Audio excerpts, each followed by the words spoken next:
তিনটা হাড় পাওয়া গেছে, এখন অলরেডি দুইটা আছে। এখানে কিসের হাড়, মানুষের নাকি গরুর ছাগলের সেটি বলতে পারছি না। প্রায় তিনটা আর দুটা, হ্যাঁ অলরেডি চারটা পাওয়া গেছে। আমি আপনাকে দেখাই, আপনি দেখেন। আপনি কি করলেন? হ্যাঁ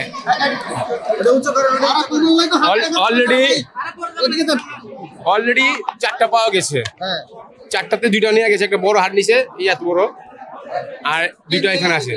এক লোক নিয়ে গেছে, উনি টেস্ট করবে আর কি, বয়স্ক লোক নিয়ে গেছে। তো এখন কিসের হার এটা আমরা নিজে নিশ্চিত না। এগুলো যদি টেস্ট করার লোক নিয়ে গেছে টেস্ট করার জন্য। আর গতকালকেও পাওয়া গেছে জামা কাপড়, জুতা, বাচ্চাদের স্কুলের ড্রেস, তারপরে প্যান্ট।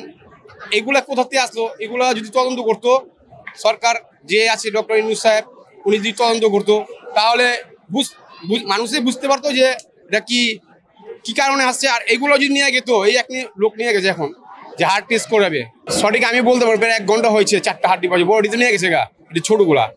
যখন বড়ডি পাওয়া গেছে, একটা অলরেডি নিয়ে গেছে বড়টা। আন্দোলন করার পর এখানে লোকজন আসতো, আইসা এখানে নিয়ে রাখছে, এটা বিশ্বাস হয়। বাচ্চাদের, ছাত্রদের এখানে নিয়ে টর্চারিং করা হয়েছে, এটা শিওর। হ্যাঁ, এটা টর্চারিং করা হয়েছে, এটা 100% শিওর। না হলে এত কিছু থাকার কথা না, এখানে এত পাবলিক আসার কথা না। এখানে কালকে পুরসুকা ঘটনা হয়েছে যে অনেকগুলো কাপড় পাওয়া গেছে, জুতা পাওয়া গেছে বাচ্চাদের। এগুলো কোথা থেকে আসলো, এটা যে কাপড় চোপড় কোথা থেকে আসলো? আর বেসমেন্ট যদি হইতো, বেসমেন্টে তো আপনি এত কিছু হওয়ার কথা না। বেসমেন্টে এত কিছু কোথাতে আসলো? এখন আয়নার ঘরের ঘুম দিচ্ছি ছোটগুলো, আমি ডিবি অফিসে, কিন্তু এটা হাড়গুলো পাওয়া গেছে জানি, কিন্তু আয়নার ঘরে আমি সিওর দিতে পারছি না। হাড্ডি পাওয়া আপনি হাড্ডি, এটা হাড্ডি।